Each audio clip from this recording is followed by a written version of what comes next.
For advertisement, call 8125893028. Our Gmail maxtvtelugu@gmail.com. Hi అండి, నమస్తే. Welcome to max TV. నేను మీ విద్య. నమస్తే స్వాతి గారు. నమస్తే విద్య. స్వాతి గారు, మనం సంపాదించిన అమౌంట్ని ఎలా సేవ్ చేసుకోవాలి, సేవ్ చేసిన అమౌంట్ని ఎలా రెట్టింపు చేసుకోవాలి, కొన్ని టిప్స్ చెప్పండి వ్యూవర్స్ కోసం. అయితే సేవింగ్స్ ఎలా చేయాలి, డబ్బుల్ని రెట్టింపు ఎలా చేయాలి అంటున్నారు కదా విద్య. డబ్బుల్ని సేవ్ చేయడం అనేది ఒక పద్ధతి అయితే దాన్ని రెట్టింపు చేయడం ఇంకో పద్ధతి, అంతే కదా. రెట్టింపు చేయాలి అంటే ఒక రకంగా రిస్క్ తీసుకుంటే త్వరగా డబ్బులు రెట్టింపు అవుతాయి. తక్కువ రిస్క్ తీసుకున్నాం అనుకో అలాగే ఉంటాయి డబ్బులు. మనకు లో రిస్క్ లో returns, high risk high returns. ఇది చాలామంది ఎకనామిక్స్ స్టూడెంట్స్ అందరికీ తెలుస్తుంది అండ్ ప్రతి ఒక్కరికి తెలిసిన విషయమే. రిస్క్ ఎక్కువ తీసుకుంటే డబ్బులు కొద్దిగా ఎక్కువ వస్తాయి. అయితే ఈ రిస్క్ అనేది ఎలా అంటే నేను ఒక ఉదాహరణ చెప్తాను, చిన్న ఎగ్జాంపుల్. ఇప్పుడు నీ దగ్గర ఒక 2 lakhs అమౌంట్ ఉంది. నువ్వు బ్యాంక్లో వేసుకుందాము అనుకుంటావు సేఫ్గా ఉంటాయి అని. ఓకే, బ్యాంక్ వాళ్ళు కొంత ఇంట్రెస్ట్ పే చేస్తారు, కాస్త తక్కువ. నేనేం చెప్తానంటే నీ దగ్గర అమౌంట్ ఉంది కాబట్టి, నాకు తెలుసు కాబట్టి, ఒక వ్యక్తిని తీసుకొచ్చి సో అండ్ సో పర్సన్, నాకు తెలిసిన వాళ్ళని తీసుకొచ్చి, విద్య నీ దగ్గర ఉన్న అమౌంట్ నాకు కావాలి, కొద్దిగా ఇవ్వు అంటే ఒక 10 రూపీస్ ఇంట్రెస్ట్, 8 రూపీస్, 8% ఇంట్రెస్ట్, ఎంతో కొంత ఇంట్రెస్ట్కి ఇద్దాం అనుకుంటావు. కానీ నీకు తెలుసు, ఇతను తెలీదు, కానీ నేను తీసుకొచ్చాను. అప్పుడు అమౌంట్ ఇంట్రెస్ట్ ఎక్కువ వస్తుంది బ్యాంక్లో వేసే కంటే, కానీ రిస్క్ కూడా ఉంటుంది. ఇప్పుడు అమౌంట్ ఇస్తావు, కొన్ని నెలల్లో తన ఇంట్రెస్ట్ అయితే ఇస్తాడు. ఒకవేళ తను పూర్తిగా డబ్బులు ఇవ్వకుండా ఎగ్గొడితే బాధే కదా. అసలుది పోయి ఉన్నది పోయి అయిపోతుంది. అదే మనం బ్యాంక్లో వేసామనుకో అమౌంట్, ఖచ్చితంగా ఆ కొద్దిగా ఇంట్రెస్ట్ అయినా మనకు ఖచ్చితంగా వస్తుంది, మన అమౌంట్ సేఫ్. ఇప్పుడు ఇది లో రిస్క్. బ్యాంక్లో వేయడం అనేది రిస్క్ ఉండదు, నీకు హ్యాపీగా వెళ్ళి వేస్తారు, వచ్చిన అమౌంట్ని యూటిలైజ్ చేస్తారు. కానీ థర్డ్ పర్సన్కి ఇవ్వడం, మీకు తెలియని ముక్కు మొహం తెలియని వ్యక్తికి ఇవ్వడం అనేది రిస్కా కాదా? ఖచ్చితంగా రిస్కే. సో ఇప్పుడు ఇలా ఉంటాయి అన్నమాట.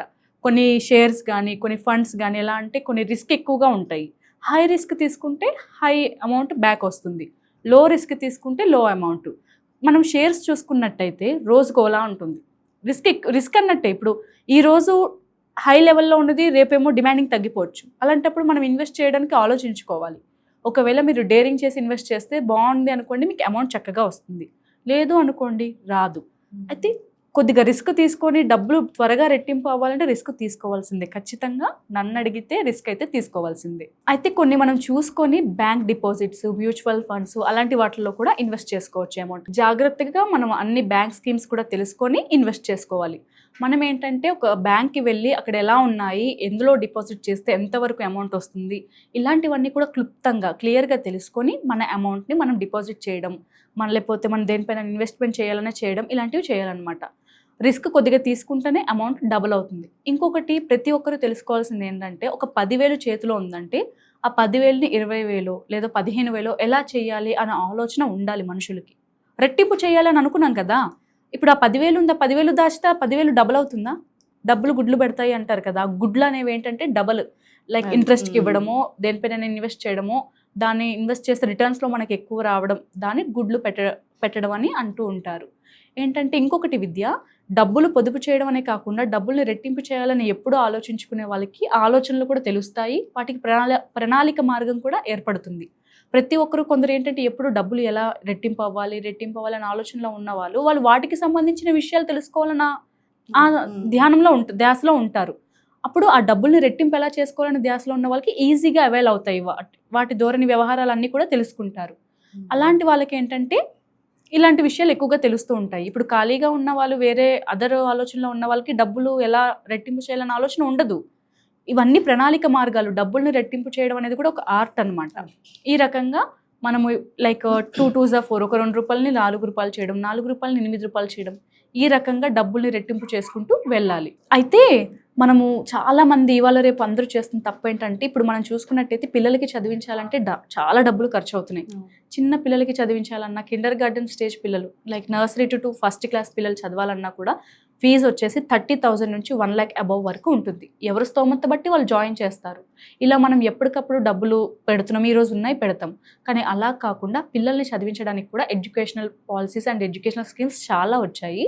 అలాంటి వాటిపైన కూడా ఇన్వెస్ట్ చేస్తే ఫ్యూచర్లో మనం ఎలాంటి ఇబ్బందులు లేకుండా మన పిల్లల్ని చదివించుకోగలం.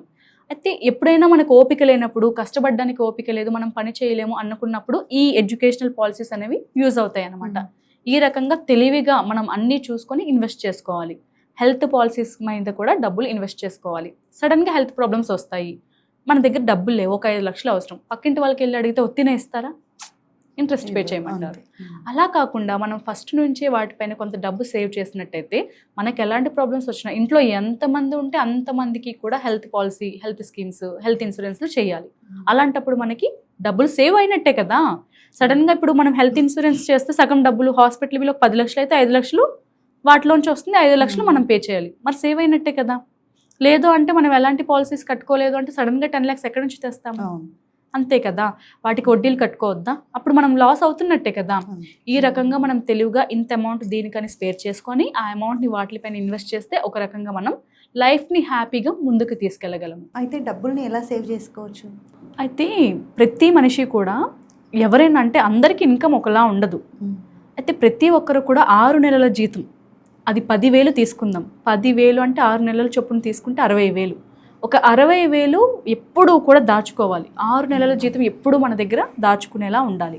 ఇప్పుడు నువ్వు అడగచ్చు, ఏంటి స్వాతి గారు ఇలాగా స్టార్టింగ్లోనే 10,000 జీతం, అలాంటప్పుడు 6 నెలలు ఎలా సేవ్ చేసుకుంటాం? చేసుకోవాలి. అదే 10,000 సంపాదించేవాడు వాడికి మించి ఖర్చు చేయకూడదనే జ్ఞానం ఉండాలి, ఇంకితం. ఎంత 10,000 సంపాదిస్తాడంటే వాడు ఎంత బౌల్డ్గా ఉండాలి, ఎంత షార్ప్గా వాడు మేధాశక్తిని పెంచుకోవాలి. ఉన్న దాంట్లో అడ్జస్ట్ అవుటర్ అపియరెన్స్కి చూడకూడదు విద్య. మనం అవుటర్ అపియరెన్స్కి చూస్తున్నాము అంటే బ్యాక్వర్డ్ అవుతున్నాము అని అర్థం, అంతే కదా. నేను చెప్పేది ఏంటంటే కొంతవరకు అట్లీస్ట్ 6 నెలల జీతం మిగలేకపోయినా 4 నెలల జీతం ఎంతో అంత డబ్బులని స్పేర్గా ఉంచుకోవాలి.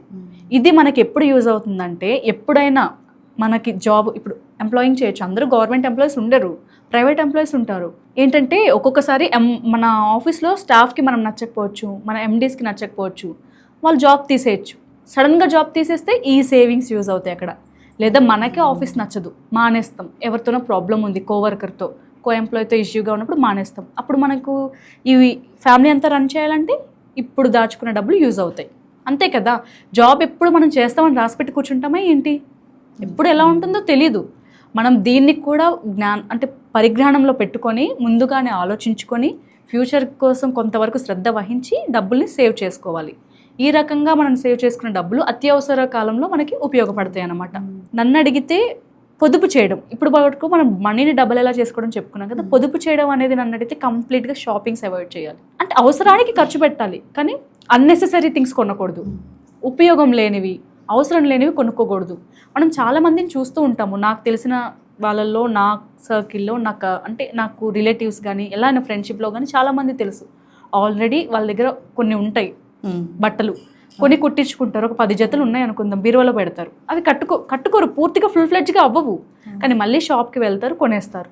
ఎంతవరకు కరెక్టు? అంటే ఉన్న బట్టల్ని వాడకుండా లేని వాటిని గురించి అవి తెచ్చి వాటికి కుట్టించి వాటికి ఇన్వెస్ట్మెంట్ కొనుక్కుంటాము, అదొక ఇన్వెస్ట్మెంట్. కొనుక్కుంటే సరే వేసేస్తాము, కుట్టించాలి బ్లౌజెస్ కానీ లేకపోతే ఆల్ట్రేషన్స్ కానీ. ఇవి ఎవరైనా ఫ్రీగా మనకు కుట్టి పెడతారా? కుట్టరు. మనము స్వతహాగా మనకు టైలరింగ్ వస్తుందంటే వాళ్ళు ఉత్తమ స్త్రీలు అనుకోవాలి. ఈ రోజుల్లో వాళ్ళు స్వతహాగా కుట్టుకుంటున్నారు అంటే అది ఒక వర్కింగ్గా కాకుండా డబ్బులు సేవ్ చేసుకుందాం అన్న ధోరణిలో కుట్టుకుంటున్నారంటే ఓకే, చాలా హ్యాపీ అది. కానీ డబ్బులు ఖర్చు పెట్టి మళ్ళీ కుట్టించి కట్టుకోవాలనేది తప్పే కదా.